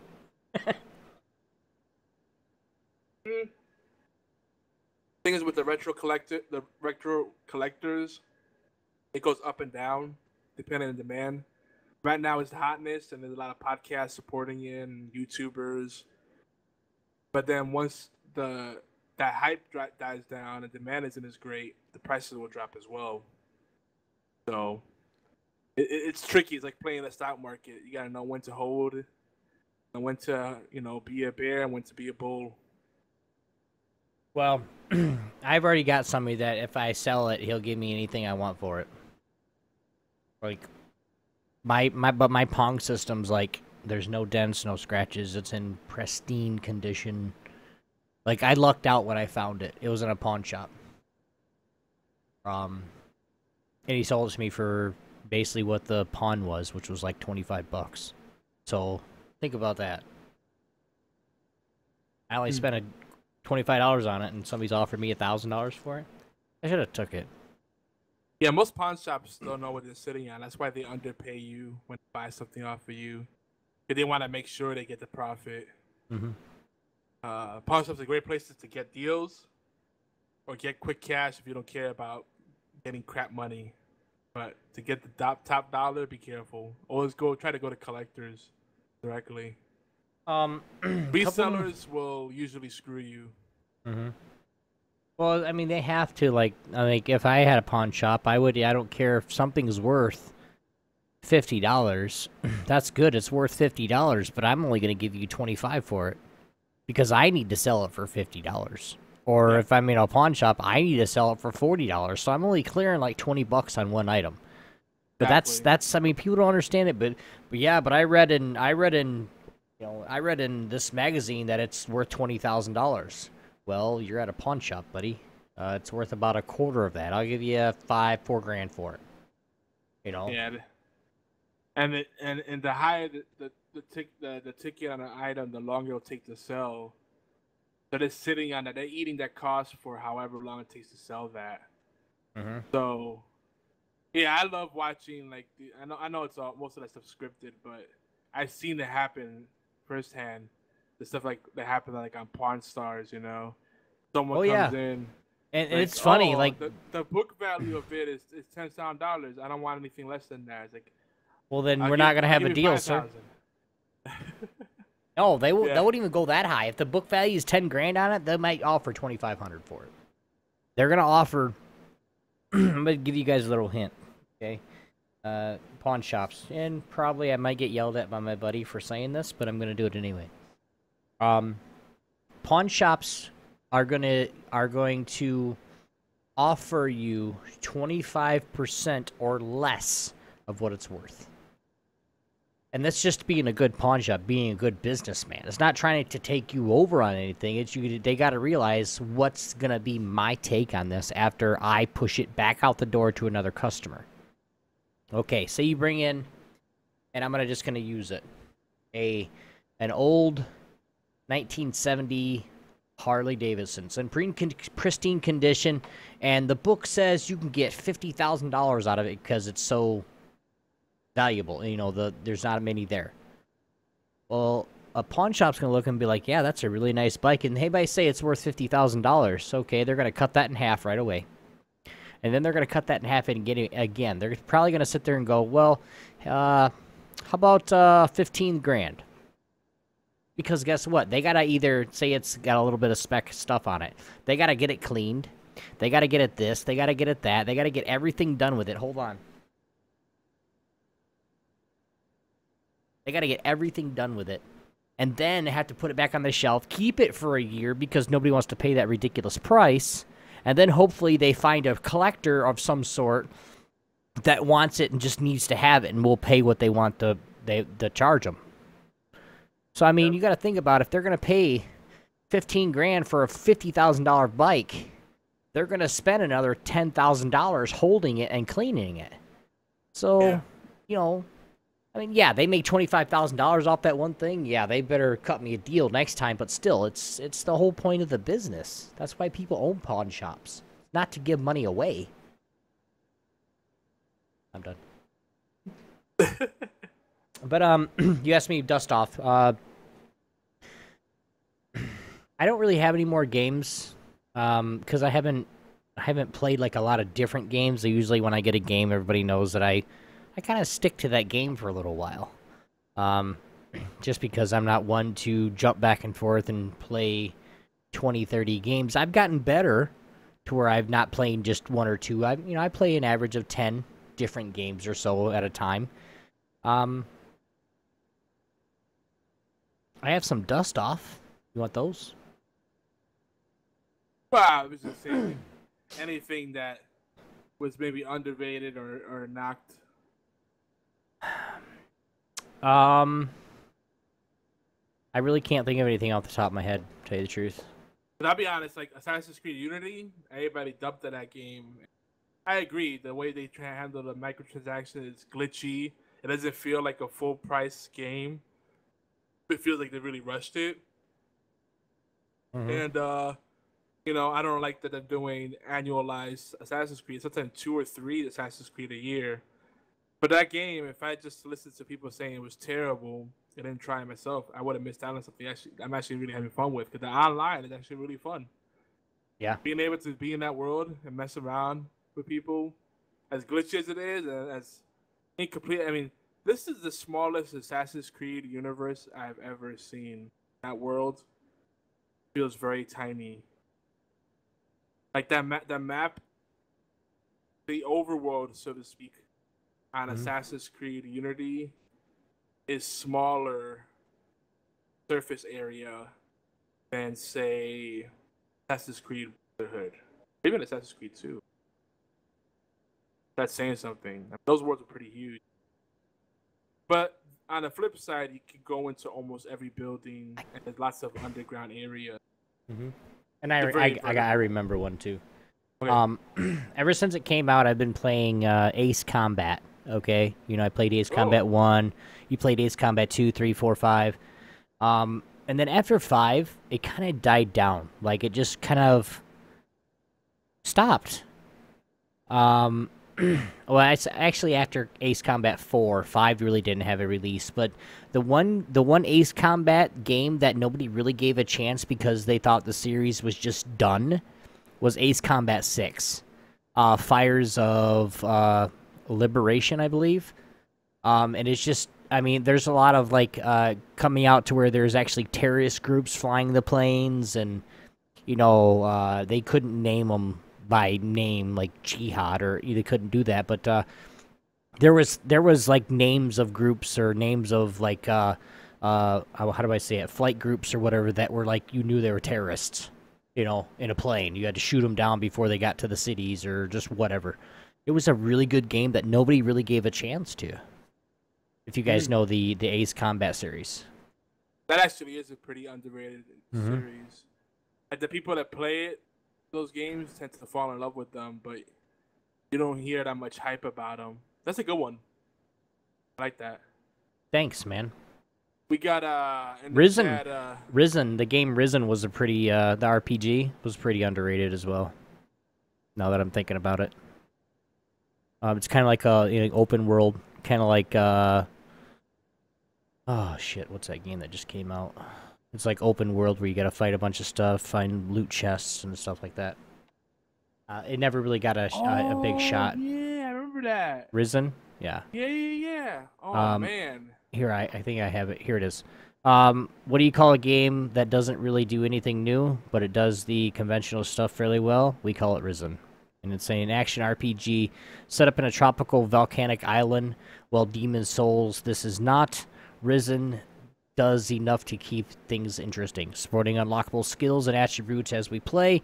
We can focus on combat, smithing, lockpicking, whatever we choose, and there's nothing more like there's nothing more than a choice. I mean, it's a game that you actually had to make a choice in, and you actually had to go a certain path. If you didn't, you were kind of like locked in a place. I thought that was a really kind of, and I'm not really the RPG type game, but it's, yeah, it was really underrated as when it came out. Yeah, and there's nothing wrong with a game that isn't trying to do something new, but they try to perfect core mechanics. That's good too. You don't always have to, like, break the mold. Right. So that's yeah. I almost forgot about that one. We got a few submissions here in the chat. BFT says Clive Barker's Jericho. Oh my gosh, yeah. That's the game I actually want to go back to because it was a really cool idea, and it's a horror game, good one. That game, I don't remember there was much hype behind it. Like you would think the Clive Barker name, that's one of like the big people of horror, like classic horror, like Wes Craven, or Stephen King, John Carpenter. These are big names, household names of horror. You would think that something like that would have gotten more attention. I think initially there was a big push for it, and then they kind of just slipped it in. Yogi, I'm gonna spell this out, and you tell me what this word means. What word this is? Juares or EZ. Juarez. Juarez. Oh, Juarez. What? So it's well, well, you say in there's a game. Juarez. There's Juarez. a game called the original Call of Juarez, Bound in Blood, that nobody gave really. It was the Western shoot 'em games that came out, like Red Dawn and where you got to go kill Indians or whatever it was. Red Dead Redemption. Yes, like it's a game just like that, but nobody like it was so much. It was like so far. I mean, the gameplay itself wasn't the best, like with the shooting and stuff, but like the cutscenes were like way like it was like a movie cutscene with animated characters, and it was just that's kind of another one that I kind of liked back in the day with those first person shooter type game. That one was one that I think just kind of got released at a bad time. Like there were too many games. That's what I was gonna say. Like because this is like this one. Here, let me read it. Blah blah blah blah blah blah blah blah. Okay. But anyone who watches John Wayne or Clint Eastwood on a regular basis should give Bound in Blood a try. Unfortunately, the game featured two brothers. There's no companion co-op to be found, which kind of why it didn't blow up or why it didn't catch on, because it's all first person. Like you can't buddy up with your buddy. And play these matches. Like a lot of games now, if they don't have a multiplayer, and then hear me out, because I know Witcher 3 doesn't, and everybody loves that game. But a lot of games right now, a lot of people will not buy them if they don't have the online mode or the multiplayer mode, because they want to play with friends. Yeah, I'm one of those people. I can't do a game that's strictly single player. I just know myself. Because it's boring, dude. Yeah, and it's like I have limited time, so for me, my gaming time is also a way to catch up with friends. So, but I just don't have the commitment to play long. But those are a few that I kind of miss. I kind of believe, like, you know, I want to get Call to Juarez out. I want to get that out again and play it, just because it was fun. But I mean, of course, too much is. Too many single-player games is too boring. You know who else actually liked that game a couple years ago when it came out? Like, that game's like 2 years old. No. I'm talking about the original Call. Oh, like 2001 Call of Juarez. Yeah, because they made a spin-off like 2 or 3 years ago. Yeah, that was called Red Dead. Started off the show. Red Dead Redemption or some shit like that. No. There was a spin-off. It was Call of Juarez. Call of Juarez. Well, there was a Call of Juarez. And then it said it had like a subtitle, right? Yeah. Gunslinger, you mean? There you go. Good man. Because Warren was a big fan of that. He said that it was actually surprisingly Call of Juarez Gunslinger actually came out when Borderlands came out, so that's why that didn't get much hype either. Yeah, because both of the games, Borderlands and Call of Juarez came out at the same time, the Gunslinger one, and that's why it just didn't take, because of course this is another game that was released at a terrible time. Timing is everything, dude, in gaming. It's a tricky thing. I mean, if you just look at failures in the console wars, a lot of times they come out too fast or they come out too slow. All right, I got one. I got one more for you, Yogi, and this is a guessing one for you. We'll see how good you are on your games. This game. Let me see. You weren't a PS. You're not a PlayStation player, are you?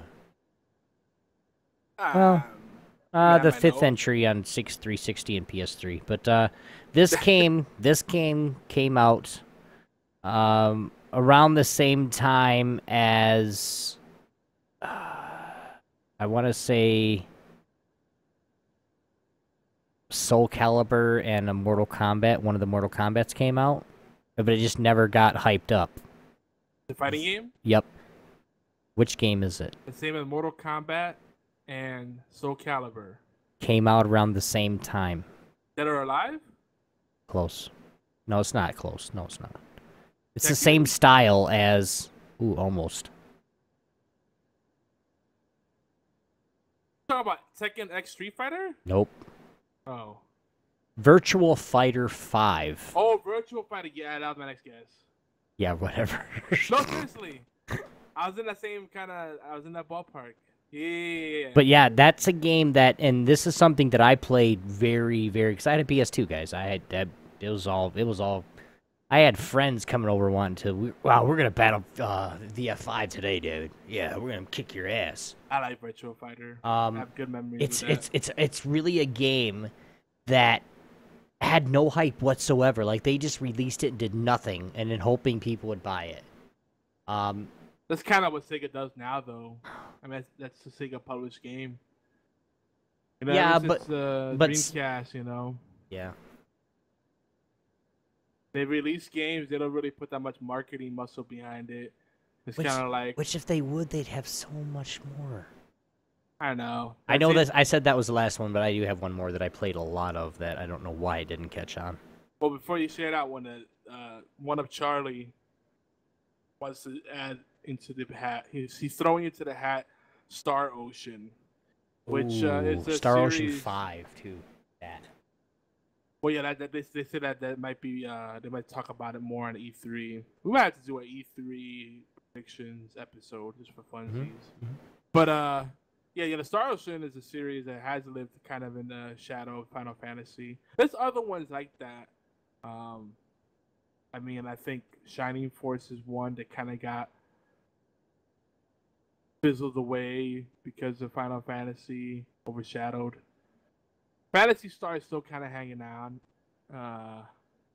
There's a few of them. I mean, Elder Scrolls is still hanging on, and Elder Scrolls has been in the shadow or side by side with Final Fantasy. There's actually, Elder Scrolls is a little different thing because they have much richer history to draw from too. But anyway, what was the other one? I'm gonna give you a little hint.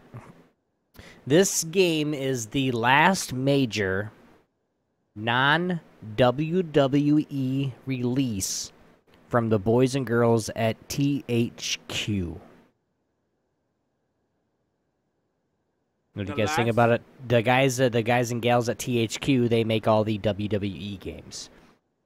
Yeah, the now defunct THQ. The last, here it is again to everybody. The last major non-WWE release from the boys and girls at THQ. Fatal Blade should know this. But it's a fighting game? No, it's just a game. It's a game. But it's not WWE. Well, they did Homefront as well. We were just talking about them earlier. What else did THQ BFT's have? close. Darksiders was that THQ as well? Yes. Oh wow, it was. And I'm gonna give it to BFT because he's there. It's Darksiders 2. That nobody, everybody, the only people, a lot of people bought it because it was made by THQ. I mean, it was because they do all the WWE games every year. Yep. But nobody gave it a chance. I played the shit out of this game, dude. Darksiders series is actually really good. I mean, you're playing as the Grim Reaper. I mean, you're Death himself, and you're going around just picking shit up. Darksiders makes you think of Zelda meets Devil May Cry. Some ways. There's something else that it also reminds me of. God of War in some of the parts. Oh, dude, God of War. Yeah, Darksiders is definitely one that everybody I know that played it loved it. But yeah, THQ, man, that's another tragic story. And here you go, guys. This is from all the information. www.gamesradar.com/most overlooked games. We might have to revisit this topic. We'll have to. We got about 10 minutes left in the show, so. Yeah, we'll probably wrap it up early tonight because I need to get out and get some cool air. I'm sweating my ass off, dude. It was Darksiders was successful. But it just wasn't enough to offset their bad business decisions. Well, and we're not saying that Darksiders 1 and 2 was not successful. We're saying that Darksiders 1 and 2 was one of the most overlooked games. They were successful, but it was really overlooked due to the fact of the decisions that THQ made. We're not going to get into those decisions either. I would still qualify them as sleepers because most people did not have them on their radar. There wasn't this huge. There wasn't a lot of buzz. There wasn't a marketing push for it really. But it became like a word of mouth thing. Yeah, I keep seeing you play this game, Darksiders. What's that about? Oh, I have to check that out. It was one of those things. And I think they're gonna THQ. Of course, they're making the new. They made the new WWE 2015. But I think honestly, and this last thing I'm gonna say. I really think that they're going to come up with something big here in the next year. I really, besides the WWE game. No, THQ's dead. THQ's dead, bro. We reported it. I'm not talking about THQ. Oh, okay. I'm talking about because never mind. I'm sorry. I was reading the chat. I thought you said teach you come with something else.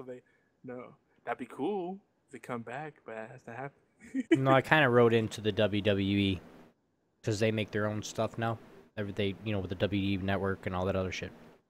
Anyway. Yeah, but like they still have to have like a major publisher to distribute it and everything. You know what I mean?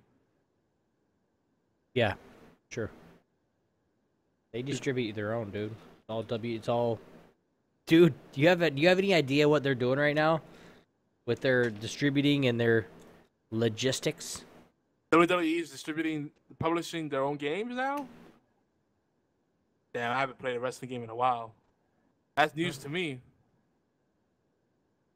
It's crazy. They're expanding. Do you think the WWE network is doing well? Very well. Really? Very, very well. The last numbers I looked at was kind of sad. But I mean, I'm happy. Like I would hate to see wrestling die off. Wrestling's like never gonna die. And this is what I call it to everybody. If you guys like it, use it. Quote OB 2015. Wrestling is the man's soap opera. The wrestling is where I want to go, and this is sometimes I want to do it, where I want to go to hear drama, but then I don't have to argue with it. I can go watch TV, I can watch Raw, I can watch SmackDown, I can watch the WWE Network, watch every show that they've ever done, and listen to that man drama. That's what I call it. That's what it is. I don't do it for the wrestling. That shit's fake. I already know that. I watch WWE for the hot chicks and man drama. That's it. Fatal is challenging your call. He says that 2K publishes the WWE games. Okay. Sure. Yeah, well, doesn't really matter. But I'm glad to hear that they're doing well. Like, competition is a good thing. It's nice to have a wide variety of content and have options. The more content we have, the more choices we have, the better it is for everyone. Even if you're not interested in wrestling, it still impacts you because it's something. Wow, holy crap! There are a lot of freaking. Whoa! I was not ready for that. Advertisements that play audio gonna come up in the podcast. Heroes of the Storm. A lot of Heroes of the Storm ads right now everywhere. Anywho. Obi, you ready to wrap this up? Oh. Yeah, dude. Not feeling very good. You wanted to make a point. He says supernatural man drama. Supernatural has that with people who can act. Ouch. Yeah. And I do like Supernatural throws into homoeroticism too. Okay, anyway, HorsePLAY Live is everywhere you can listen to or download awesome podcasts, guys, including allgames.com. Please take a few minutes to thumb up, favorite, subscribe, or even just share. Even better, we'd love some comments and reviews. It's quick, it's easy, it really helps us out. Do it. Thanks to everyone who has been promoting our content. We love you. You guys like eye candy? We have video too. Please check us out. You guys can check us out at YouTube and Twitch, youtube.com/geekyantics, twitch.tv/geekyantics. Here on YouTube, here on Geeky Antics Network and Claw Games Radio Network, we have tons of shows covering a wide spectrum of topics. We can't possibly plug everybody, so we're just going to put it this way. You guys go to geekyantics.net/scheduling. You guys can get any podcast you want. Thursdays, Fridays, Saturdays, and Sundays, basically the weekends, are our biggest podcasting and streaming days for now, guys. If you guys want to get in on that, go ahead and contact YogiZilla at geekyantics.net. You guys can, you guys want to be a streamer, a podcaster, broadcaster? We're always looking for some writers, everything. So we are looking for, we are looking for more podcast hosts, writers, broadcaster, streamers for the network. So let's connect and brainstorm together, guys. The more people brainstorming, the better ideas that come out. Yogi? Yes. Where can we find your sweet ass at? I am YogiZilla everywhere. I'm particularly inviting you to join me on Xbox Live because I have a lot of weird friends that stick to like one game and that's Weird. it. Like, I have a friend that won't even try Assassin's Creed because he's not into it, but it has co-op. What's there not to like? He plays some really weird games. He has like, I'm not even getting into it. People are like buy every game available in digital copy except the games that you have. It's like, are you just dodging me? They see what you have on your list and they go, I'm not getting that game. I'm not getting that game. I don't know. What's up with that? It's a conspiracy. It is. But yeah, Yogizilla on Xbox Live and Yogizilla pound 1722 on battle.net. Heroes of the Storm full release coming. Oh, yeah. Great. I might pick up that retail box, and since I have all those heroes, yeah, I might end up giving those keys away. I'm gonna well, I'm gonna tell you right now, I am gonna buy it, and I am gonna give the keys away because I got everything on that already. Yeah. So even if I need to buy a couple copies, I'll buy a couple of them. It's only $20. Yeah. Shit. $20 and we have some key codes to give away while we're playing Heroes of the Storm on stream. There you go. Pretty much $20. You're paying for the mount, which is what it would have cost anyway. Mm-hmm. I think there's some other stuff involved in there too, like special portraits and whatnot. But still cool. But you guys can find me at Obi1X2 everywhere. Twitter, Instagram, Twitch. We got some changes coming to the show over on Twitch. Got some new overlay stuff, like I said before, and we're going to be doing some interesting things. Come check it out.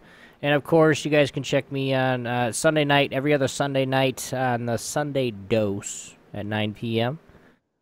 And the next show is not this coming Sunday, but the following. So, that's it for me. If you guys are listening to us on allgames.com, the Dead Pixel Live Power Ranking Show is up next, followed by the B-Team Podcast at 9 p.m. Eastern. Be sure to hang out in the chat room by clicking on the live or chat button and just give us a holler. But that is for us at HorsePLAY Live at GeekyAntics.net. My name is Obi1X2. That over there is Ogizilla. And that over there, on that side, that's chat. We'll see you guys next week. Peace! Peace.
Bye!